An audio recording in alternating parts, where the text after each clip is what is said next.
submerged under an ocean of trees, It's a big boat. It's a very big boat. are the rusting bones of a shipwrecked dream. A little bit Look at it. creepy. Now a nautical zombie scarred by the waves of time. I think the most surprising fact is that it's in a little creek in the middle of Boone County, Kentucky. It's best known as the Sachem. It's sitting off the Ohio River in just a few feet of water, but it's more than 100 years deep in history. To give you an idea of how much history this boat's seen, it was launched 10 years before the Titanic.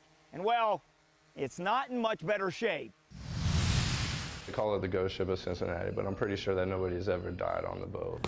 Alex Miller has a treasure chest. Right here we got photographs of all the blueprints of the boat. Not filled with gold, but it is a wealth of information on the ship, built by a railroad tycoon in 1902. J. Rogers Maxwell.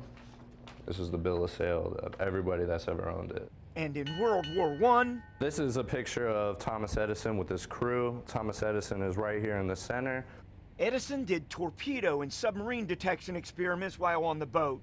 It was used by the Navy again in World War II. It had stints as a fishing boat and years as a tour boat around New York. But by the 1980s, it fell into disrepair and would have been scrapped if not for Butch Miller, My dad loved boats. Alex's father. He bought it with big plans. This was going to be his house.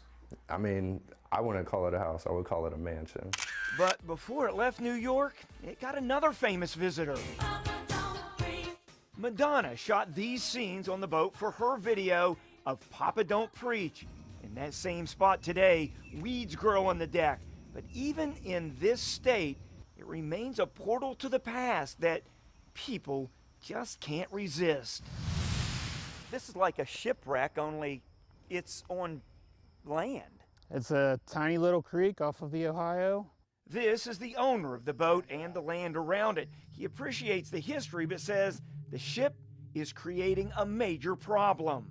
He says the signs designed to keep people out aren't working. His concern is that visitors could fall into holes or off the boat or into some other tangled web of danger lurking on board. It's a huge liability for us. The owner doesn't want to use his name because in order to protect himself legally, he might have to do something very unpopular.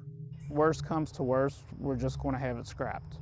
But there is a possibility of preservation. Something needs to happen with it. It's too valuable in our history to let it be melted in a scrapyard. Sherry Schwartz is a volunteer with the Sachem Project. They're beginning an effort to raise money and awareness. And they're not alone. So is Alex Miller. He too has hopes of resurrecting his father's dream. Oh yeah, the boat is definitely part of the family. The Sachem hasn't moved in 30 years, but it hasn't lost the ability to transport the imagination to places far beyond the banks of the Ohio River. Brian Hemrick, WLWT News 5.